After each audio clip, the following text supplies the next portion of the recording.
So today we are with Gerard, program manager from the infrastructure security team, but I'll let him introduce himself. So my name is Gerard Morisseau. I'm with Microsoft IT. I'm part of the ACE infrastructure services team. Okay. I've been with Microsoft for the past couple of years, and I'm the team lead for the information security assessment services team. Oh, so when you say infrastructure security assessment, how does that team fit in within Microsoft IT? Within MSIT, we have, more specifically within information security, we have a risk assessment program that staffs with identifying risk across Microsoft, across different businesses across Microsoft.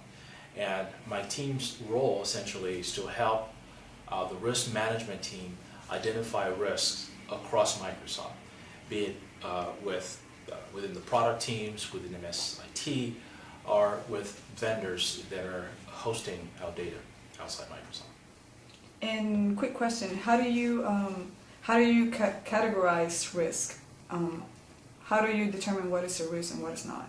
Okay, the risk management team defined a risk model for us, which based on the impact of a potential vulnerability and the likelihood of that vulnerability being exploited. Okay. That gives us a baseline, an inherent risk that we rate independent of existing control. But that's not where we stop. Once we determine the inherent risk, we factor existing controls or planned controls. That gives us the residual risk, and that's the value that we use to make decisions whether to accept the risk, to transfer the risk, to remediate the risk. Okay, and do you have different assessment levels or services? Sure. My team has 3 services, essentially. We have the security control assessments, the security risk assessment, and the vendor security maturity assessment. All 3 services are centered around a core set of control framework, which is the ISO 27002. Okay. But these services varies depending on, obviously, a certain problem set that we're trying to answer. For example, the security control assessment aimed primarily at identifying control deficiencies in a given environment. The main focus is to assess the level of maturity of an existing information security program. Okay. So when we go there, we make sure that the controls are designed appropriately to ensure that the business objectives will be met, and for security not to be an impediment to the business, but also to enable the business to operate securely. So here, in the control assessment, the emphasis is on deficiencies in maturity. The risk assessment services is aimed at addressing a particular problem facing by Microsoft IT and any other organization, essentially. One is to identify your risk and to prioritize remediation efforts. So everything that we do is prioritized based on risk. So we want to make sure that our investment is based on has the highest impact by going after the highest risk in a particular environment. Okay. Going after the highest risk first. Prioritize, yeah, by going after the highest risk item first. Okay. The vendor security maturity assessment addresses an interesting problem for businesses and managers here at Microsoft who choose to outsource element of their business processes and data hosting. Once you decide to entrust a third party with your data, you're essentially faced with the question of how do you know that the third party will secure the data adequately, or at least to our standard. The traditional answer to that is to go back to your contractual agreements and to third-party audits. But before you enter into this third-party agreement, we provide a service where we go on site and perform an assessment, a high-level assessment really, of the third party and assess the level of maturity of their security program. So depending on that, we can make a judgment as to how well the third party will protect Microsoft data.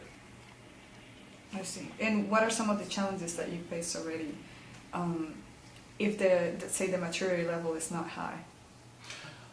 If the maturity level is not high and there's a strong business needs to have this relationship to go forward, the service essentially provide a remediation roadmap that points out the key risks, and we prioritize those risks to make sure that there is a plan on how to address those risks and how to bring them to a level that's acceptable for both parties. So we feel that this service provides a win-win opportunity for both Microsoft and the third party.